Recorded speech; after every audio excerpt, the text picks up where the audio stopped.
Yeah. Pretty thin, you get them out. Yes. Yes, we're going to do it. How are you? Good. Rose, how are you? I'm very well. Hi all. Hello.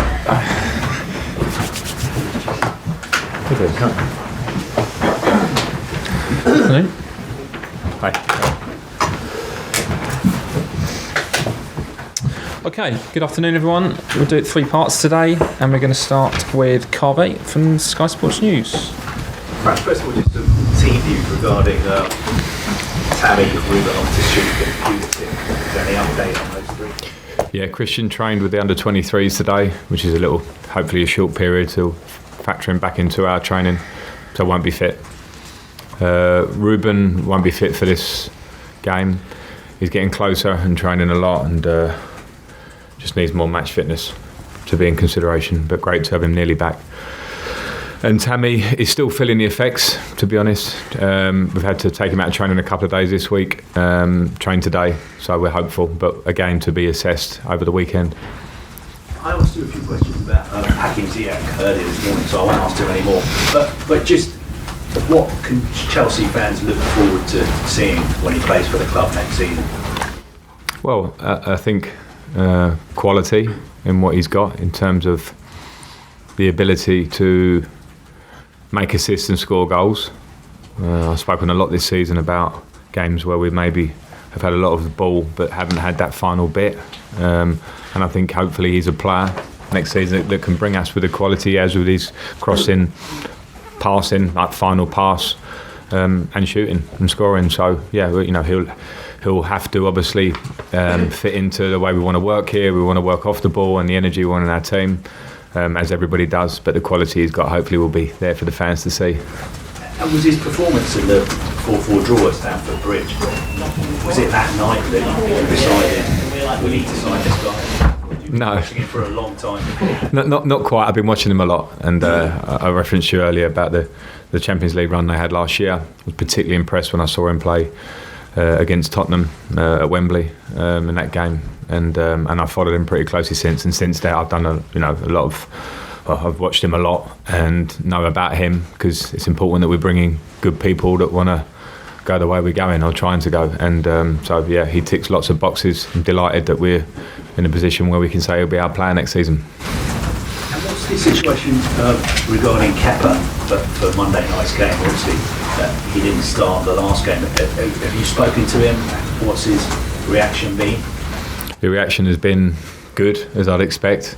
Training hard, head down. I haven't had lots of conversations with him this week, and it'll be a decision for me to make.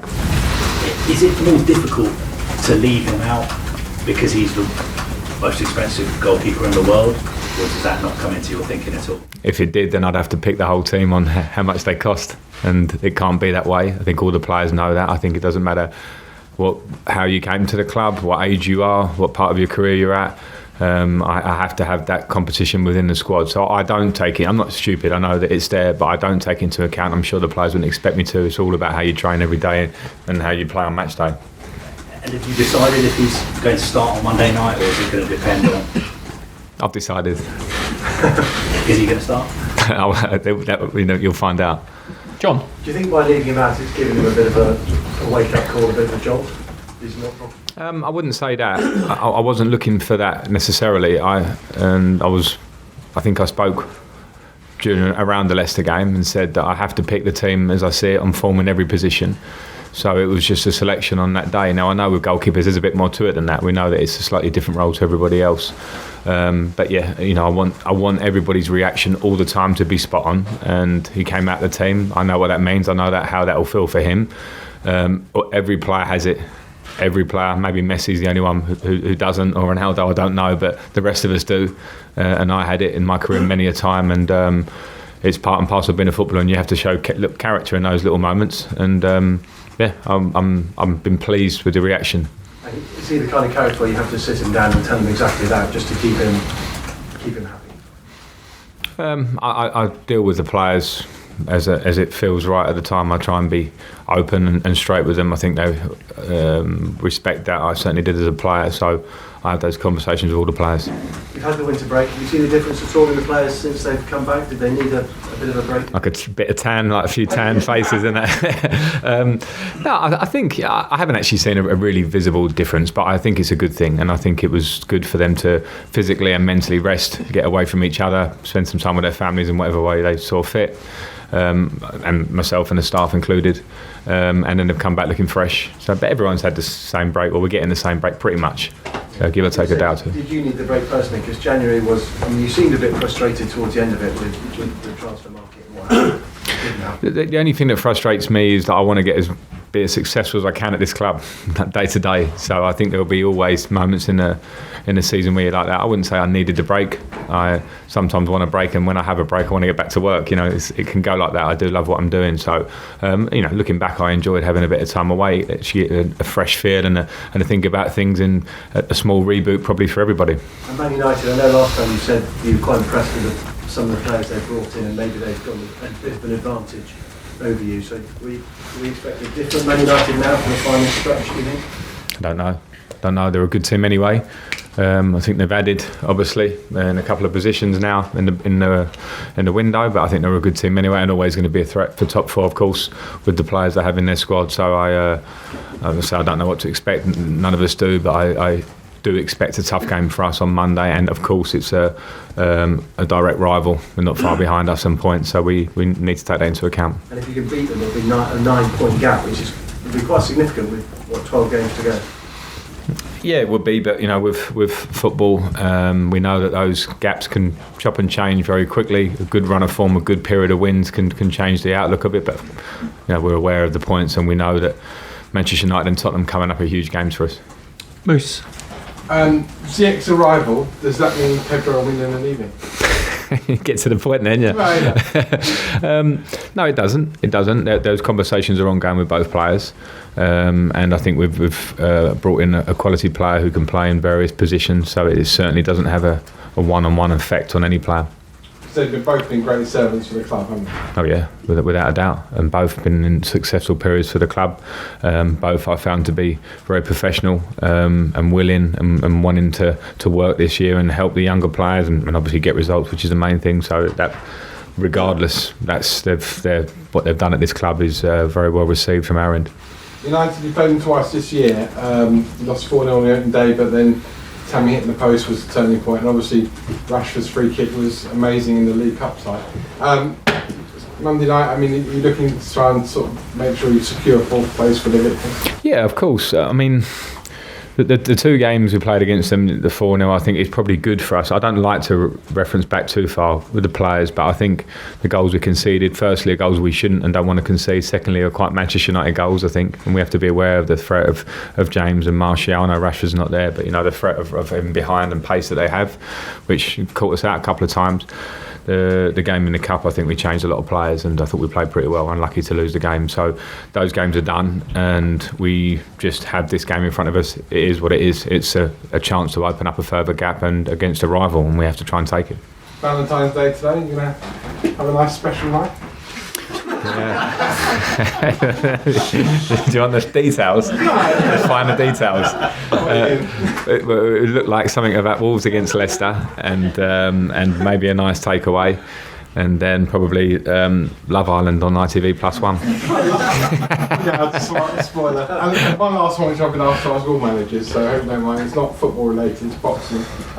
Tyson Fury next week in action against Deontay Wilder. Can you just tell us who you think will win and why? Tyson Fury.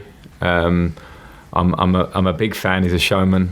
I love listening to him. I love his career and the difficult path at times he's had, and yeah, I want him to win, pure and simple. Okay, Sammy and then Joe.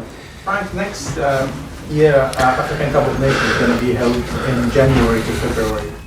Is bringing Hakim Ziyech, is any think about losing him next season for 1 month each, then you bringing him on or not? Well, I'm aware of it, but it obviously didn't feature because we're bringing him to the club, and I see the bigger picture than that.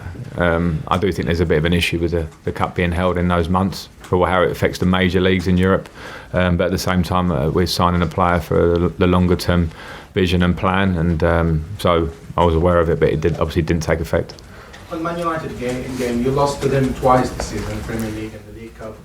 Is it for you must not lose at this stage, especially with the record at Stamford Bridge is a bit wobbly for Chelsea? It's a game we want to win, you know, and of course must not lose. I don't care how you put it.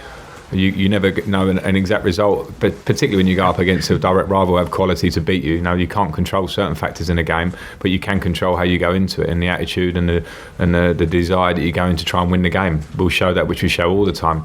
I agree that at home this season we haven't got what we want, sometimes what we deserve, but we haven't got what we want. That's a fact. So now we have 3 big home games to try and show that and put that right at exactly the right time. Okay, last question, Joe. Just a little bit more on his age. He has quite a tough, interesting background actually away from football as well.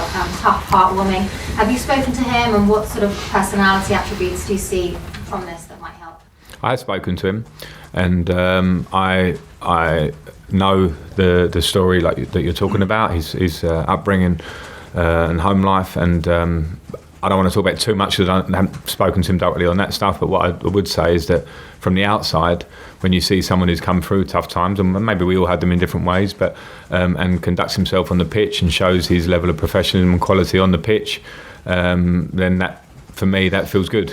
And if there's a winner there that wants to win and is angry when they lose and wants to play every week, then that feels good too. And I can only comment on that when he actually becomes a player here and a teammate of the lads, and to work with him. But I'm excited to. And just on a more sort of fun level, he's an unusual player. What kind of players, perhaps in Premier League, would you compare him to? That's dangerous ground. That's dangerous ground. I don't want to. I think he's, when I say unique, I think he has an incredible left foot. We know that, and he has an elegance about him and can find a pass. I don't want to start comparing him because that's an easy headline that will sort of take the story that way. But I see a player that hopefully can have a big imprint on the Premier League and our team. And I mentioned it earlier. We at times have struggled to have the finishing touch, and hopefully he can be a part of that puzzle. Okay, cameras off, please.